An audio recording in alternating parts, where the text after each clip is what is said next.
মুমিন নারী হওয়ার সহজ পথ, 5টি শক্তিশালী গুণ যা জীবন বদলে দেয়। মুমিন নারী হওয়া মানে শুধু ধর্মীয় আচরণ নয়, বরং অন্তরের শান্তি, ধৈর্য এবং সদাচরণ। এই ভিডিওতে আমি আপনাদের দেখাবো 5টি সহজ কিন্তু শক্তিশালী গুণ যা প্রতিটি নারীকে আল্লাহর প্রিয় বান্দা হিসেবে গড়ে তুলতে সাহায্য করবে। আসসালামু আলাইকুম, সবাইকে স্বাগত জানাই আমার চ্যানেলে। আজ আমরা জানব কিভাবে একজন নারী সহজভাবে মুমিন হতে পারে। 5টি শক্তিশালী গুণের মাধ্যমে আমরা নিজের জীবন ও আখিরাত উভয়কে সুন্দরভাবে গড়ে তুলতে পারি। ভিডিওটি শেষ পর্যন্ত দেখুন, অবশ্যই আপনার উপকারে আসবে। ভিডিওটি শেষে অবশ্যই সাবস্ক্রাইব করতে ভুলবেন না প্লিজ। প্রিয় দিনী ভাই ও বোনেরা, চলুন এখন মূল সেশনে ফিরে যাই। ঈমান ও আল্লাহ ভীতি। প্রতিদিনের ছোট কাজগুলো আল্লাহর সন্তুষ্টির জন্য করুন। নামাজ, রোজা, কোরআন পাঠকে নিয়মিত করুন।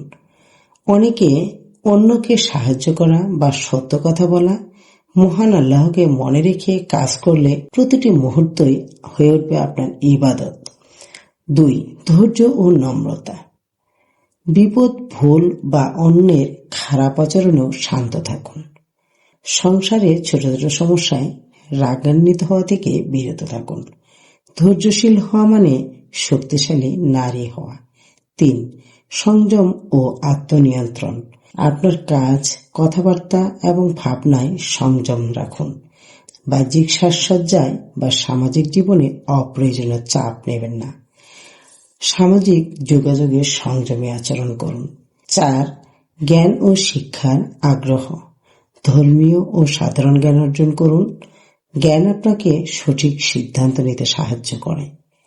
কোরআন, হাদিস এবং ইসলামী বই পড়ুন। 5. সদাচরণ ও সহমর্মিতা। পরিবার, বন্ধু ও সমাজের সাথে সদাচরণ করুন। সহানুভূতিশীল হওয়া মানুষকে আল্লাহর নিকট প্রিয় বান্দা করে। অভাবী বা অসহায় মানুষদের সাহায্য করুন।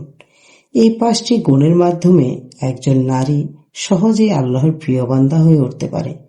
প্রতিদিন জীবনে এগুলো চর্চা করুন।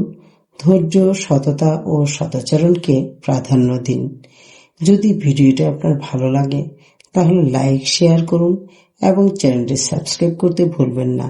আল্লাহ হাফেজ।